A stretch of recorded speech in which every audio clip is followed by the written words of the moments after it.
ñoom ñooy manipuler ñoom ñoo xam réalité yi. non moom laa la ma ne la. Premièrement. Savoir lire et écrire ça n'a rien à voir avec le niveau intellectuel. Mais au moins li ngay saytu nga mën a xam li ñu bind lan la. balaa nga ciy mën a wax. loolu mooy andi nit ñi dañuy loi bi rek la ñuy kii ak les généralités. est-ce que du la ñu bëgg si prononcer te xamuñu. loi d'amnistie bi. les tenants et les aboutissants. illustration ci ni nga xam ne lañ ko voté. Deuxièmement, moi je préfère moins de députés, mieux de députés, que plus de députés, plus d'idiotie. nga baal ma ci kàddu gi. Pourquoi? Parce que même soo mënee lire et écrire yow ne ko expert en droit. ne ko expert financier. ne ko expert en énergie. il faut que nga am un cabinet. moi je pense que il faut aller vers ça. député yi nga xamante ne dañu nar a def seen liggéey ñu jox leen les moyens pour ñu def seen liggéey correctement ñu am cabinet avec minimum au moins 2 personnes yoo xamante ne dañuy am ay profil yu xaw a transversal wala complémentaire ñu lay accompagner di la conseiller ci lépp. C'est important parce que da ngay représenter le peuple à l'Assemblée. li ngay wax da nga daan xam lan mooy impact bi sur des années à venir. La loi sur bëgguma ci woon wax parce que c'est un sujet qui est dépassé wax naa li ma ci xalaat mooy l'amnistie. Ça moi je suis contre, foncièrement contre, parce que il faut pas accepter que des enfants meurent pour la patrie et que la politique les enterre. Il faut pas l'accepter. Ça donne un mauvais précédent pour l'avenir et ça consacre le culte de l'impunité. Parce que bu ëllëgee day tax keneen am sañ-sañ defaat la même chose te du mujj fenn. mais naroon nañ ko et puis amnistie mënoo ko def ci diir bu gàtt nii. Il fallait laisser au moins qu'on fasse le travail, au moins ñu xam situer les responsabilités ñi nar a tëdd ñu tëdd au moins 1-2 ans parce que les gens doivent être sanctionnés. Après bu ñuy def ay réconciliation ay yeneen ñu def ko pour que nit ñi ñu xam ni la vie elle est sacrée. Et moi j'avais fait une sortie médiatique pour dire que nos forces de défense et de sécurité doivent être plus civilisées que ça. On ne peut pas au 21e siècle nga jàkkaarloo ak tes frères et tes sœurs di leen tirer wala di leen noot. mais dans les pays développés day am ay émeutes yu gën a tàng sax yu ñuy dund fii mais doo ci dëgg mort wala quelque kii rek mooy am loolu mooy yoon. il faut qu'on change, qu'on accepte de se moderniser. Mais encore une fois il faut opérer beaucoup de réformes, beaucoup de changements. Ça nécessite beaucoup de courage. moo tax may insister parce que légitimité bi nga xamante ne l'actuel régime am na ko du continuer. S'ils ne font pas les réformes qu'il faut faire, on va retomber dans les mêmes travers, les mêmes causes entraînant les mêmes effets. Je m'en arrête là. léegi d'accord léegi ci wàllu am nga foo xam ne laal nga ko juste en 5 minutes parce que li ñu cëral ci waxtu bëriwul te bëgg naa quand même Novi wax ma ci élection yi kan lay daal di wala kon wala ñu ko. waaw man politicien bu ndaw la. donte yàgg naa ci politique conseiller naa ay kàngam. tey on a beaucoup lutté pour que régime bi fi nekk. ñu génn abal ñu mën gis essayer leneen lu bees. waxtaan nañu ci biir suñu biir. pour le moment. man ma bañ a dem législative. moo ma gënal ma def alliance bu baaxul. am nañu quelques personnes yi nga xamante ne ñu ngi waxtaan quelques leaders ak seeni naataango. am na leader aussi yoo xamante ne bu ñu sañoon ñu toog waxtaan xool lu ñu mën a liggéey. mais ñit ñi ñoo la dul may buntu ñi nga xamante ne dañuy toog ak ñooñu. Mbadou da nga xëy na peut-être dañu ragal. aussi da nga ci nguur gi dafa am ñoo xam ne dañuy siisaate.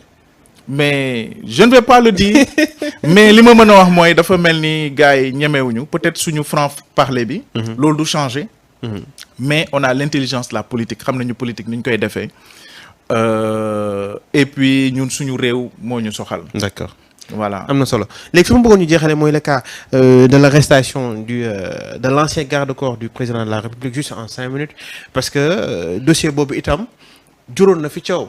ñaari soldats soo xamante ne dañoo daal di réer may ni maintenant kenn ki ba léegi kooram kenn gisu ko mu di ki nga xam ne adjudant chef Didier Badji kooram kenn gisu ko ki nga xamante ne moom moo di Fulbert Sambou ne nañ enterré nañ ko mu am ay remous ci dossier boobu ndax am na kenn koo xamante daan nañ ko tudd ci dossier bi mooy un certain Jérôme Bandiaky li ma gën a métti mooy dafa tudd Jérôme comme man loolu moom moo wax loolu rek vraiment je m'excuse loolu moom xam naa ne moom moo ma mag mais loolu côté boobu daf ma xaw a métti depuis hier jamono ji moo ngi fa nga xamante ni moom moo di dikk quand même enquête bi di wëy ndax jàpp nga ne quand même début la pour ñi nga xamante ni jàppoon nañ ne moom loxoom xaw na takkee ci manifestation yi parce que nee nañ moom moo jiite woon les marrons du feu itam ñu ñenn ñi sax dépendre ko comme koo xamante ne daal il exécute à la moindre tâche yi nga xamante dañ koy daal di confier ndax jamono jàppoon ne quand même ni ñu koy auditionné ak jàpp bi nga xam ne jàpp nañ ko quand même tunnel la boo xamante ne dana yóbbee ñi nga xamante ne doon nañ leen gis ak sa fameux numéro 9 bi doon tiré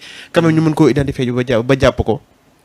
oui xam nga tey li ma gëm encore une fois mooy que il faut une réduction des comptes mais il faut également supprimer l'impunité tey ñooñu nga xamante ne nguur gi la ñu daan liggéey sous les couleurs sous les drapeaux nationaux nar nañu mën a édifier Sénégalais yi dans quelles conditions la ñu disparaître et pourquoi pour devoir ne serait-ce que par rapport à l'histoire ñu xam c'est important parce que et je pense que peut-être lii c'est un début par rapport à cette affaire-là man xawma ci lu bëri même le monsieur là bon maa ngi door a gis turam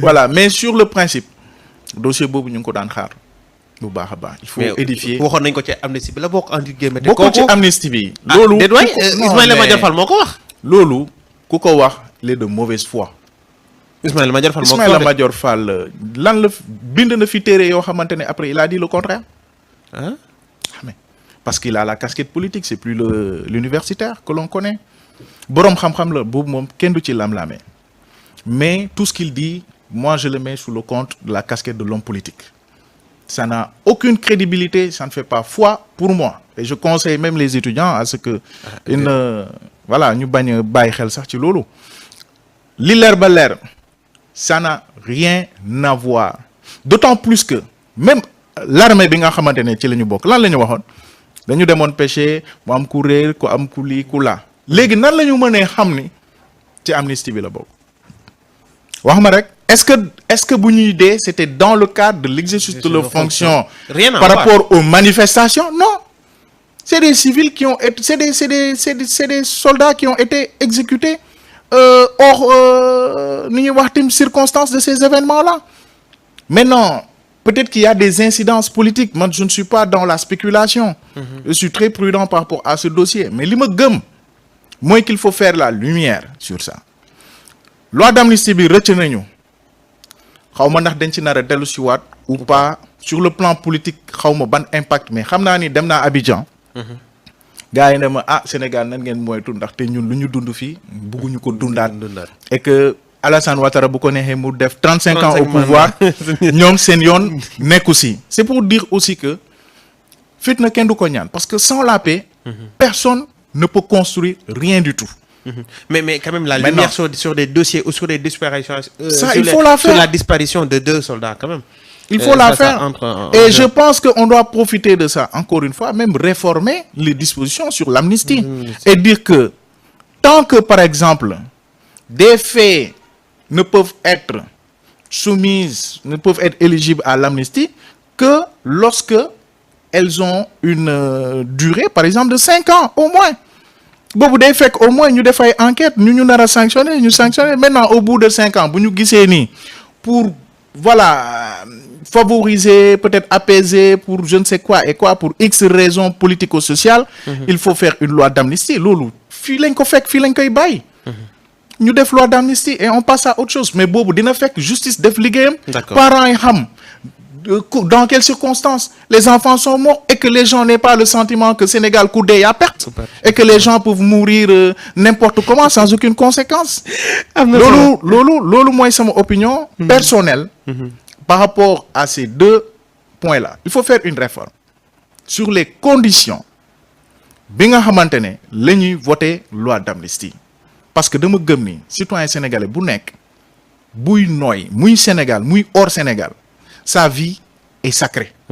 Et que par rapport à la diplomatie étrangère ñu gën a aar citoyen sénégalais yi comme américains yi ak français yi ni ñuy aaree seen i ay doom. C'est important. am na solo àgg nañ nag ci cëppaandaw waxtaan nga xam naa ne neexoon na lool suñu sañoon defi daal di mën ni mais waxtu bi moo daal di tërale ni mel si kanam itam yaa Moussa daana fi teew moom itam dëgtal leen beneen waxtaan bu am solo di la jaajëfal ci ni nga xam ne noonu nga nangoo wuyu see invitation bu Sunugal 24 di la bàyyi rek nga jox sa mot de la fin après ñu daal di buural waxtaan wi. waaw sama mot de la fin mooy que dañuy